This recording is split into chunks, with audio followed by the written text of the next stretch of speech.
भारत के सबसे बड़े सियासी दल भारतीय जनता पार्टी की स्थापना 6 अप्रैल 1980 को हुई थी। अटल बिहारी वाजपेयी से लेकर जेपी नड्डा तक तमाम दिग्गज नेताओं ने अपने अपने अध्यक्ष पद के कार्यकाल के दौरान भाजपा की फुलवारी को देश की सबसे बड़ी बगिया बनने तक के सफर में अपने अपने खून पसीने से सींचा है। नड्डा का कार्यकाल जनवरी में खत्म हो चुका है।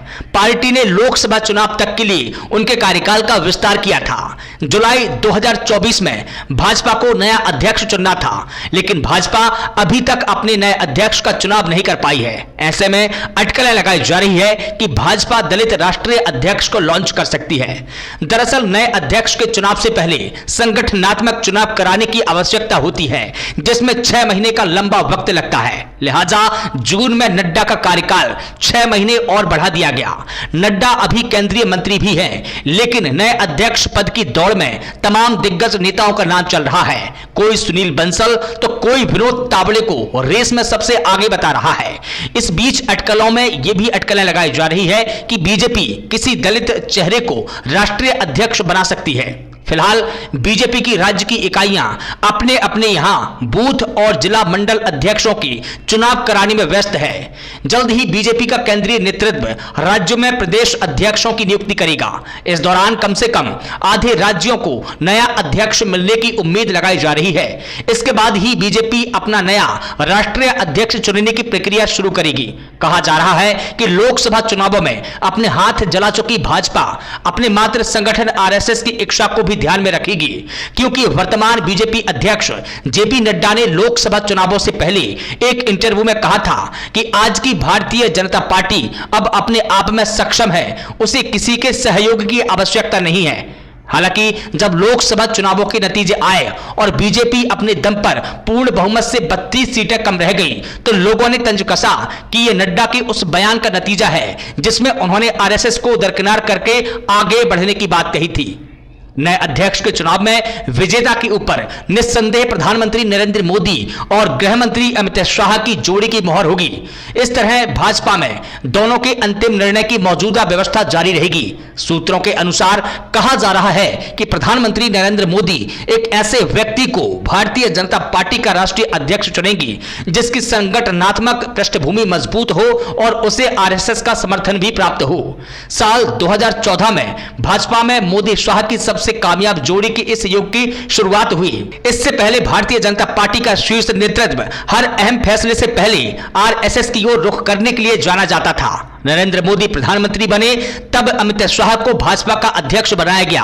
उस समय अध्यक्ष पद के लिए आरएसएस की पहली पसंद जेपी नड्डा थे। साल 2014 से लेकर साल 2024 तक लगातार 3 लोकसभा चुनाव हारने वाली कांग्रेस पार्टी अब बीजेपी का मॉरल डाउन करने में बाबा साहेब डॉक्टर भीमराव अंबेडकर के नाम का अस्त्र बनाकर इस्तेमाल कर रही है। 2024 में लोकसभा चुनाव से पहले कांग्रेस ने भाजपा के 400 पार वाले नारे की काट में एक ऐसा नैरेटिव सेट करके यह माहौल बनाया कि अगर भाजपा चुनाव जीती तो वो आरक्षण खत्म करेगी। इस दाव के जरिए कांग्रेस ने भाजपा के एससी वोटों में सेंध लगाने की कोशिश की। कांग्रेस कुछ हद तक इसमें कामयाब भी हुई, लेकिन वो भाजपा को सत्ता से हटा नहीं पाई।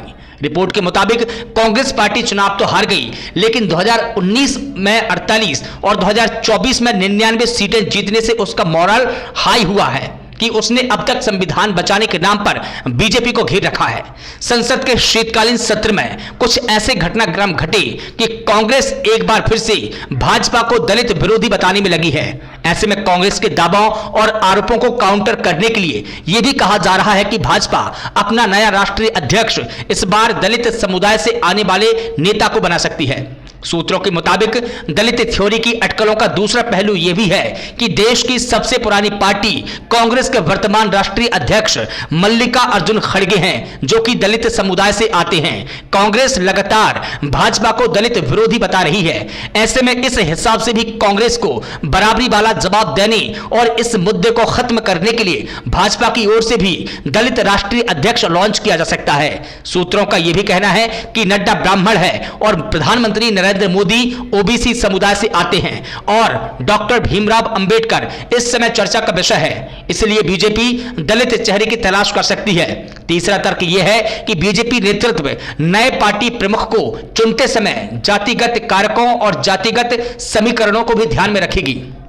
हालांकि मजबूत संगठनात्मक आधार और आरएसएस का समर्थन वाले दलित नेताओं की बात करें तो बीजेपी के पास बेहद सीमित विकल्प है। बीजेपी के नेता अक्सर ये कहते हैं कि भाजपा समावेशी पार्टी है, हर जाति धर्म को साथ लेकर चलने वाली पार्टी है। इस रेफरेंस में अक्सर देश के पूर्व राष्ट्रपतियों डॉक्टर एपीजे अब्दुल कलाम, रामनाथ कोविंद और वर्तमान राष्ट्रपति द्रौपदी मुर्मू की मिसाल देती आई है। अब कहा जा रहा है कि मिसालें अब पुरानी हो चुकी है, इसलिए कुछ नया करने और कुछ नया रचने की आवश्यकता है। हालांकि अंदर खाने को तो कोई कुछ खुलकर नहीं कहता, लेकिन नया बीजेपी प्रमुख चुनने में अगर यही क्राइटेरिया लेना हो तो सूत्रों के हवाले से अटकलों में केंद्रीय कानून मंत्री अर्जुन राम मेघवाल, पार्टी महासचिव दुष्यंत गौतम और उत्तर प्रदेश की मंत्री बेबी रानी मौर्य का नाम भी चल रहा है। केशव प्रसाद मौर्य का नाम भी प्रमुखता से लिया जा रहा है। अंदर खाने कहा जा रहा है कि प्रधानमंत्री मोदी शाह के युग में हर प्रमुख पदों जैसे मुख्यमंत्रियों के चयन में सरप्राइज देने की परंपरा रही है। ऐसे में पार्टी अध्यक्ष का चयन भी आश्चर्यजनक तरीके से कर सकती है। हालांकि इस कथित दलित थ्योरी में अभी तक इस पद के लिए जिन नामों की अटकलें चल रही है उनमें मनोहर लाल खट्टर, शिवराज सिंह चौहान, भूपेंद्र सिंह यादव, धर्मेंद्र प्रधान के साथ साथ वरिष्ठ नेता विनोद तावड़े भी हैं। हालांकि पार्टी सूत्रों के मुताबिक ये अटकलें भी बेबुनियाद है। अब देखना होगा कि भाजपा किस चेहरे को शीर्ष पद पर बैठाती है। ब्यूरो रिपोर्ट, स्वतंत्र इंडिया न्यूज।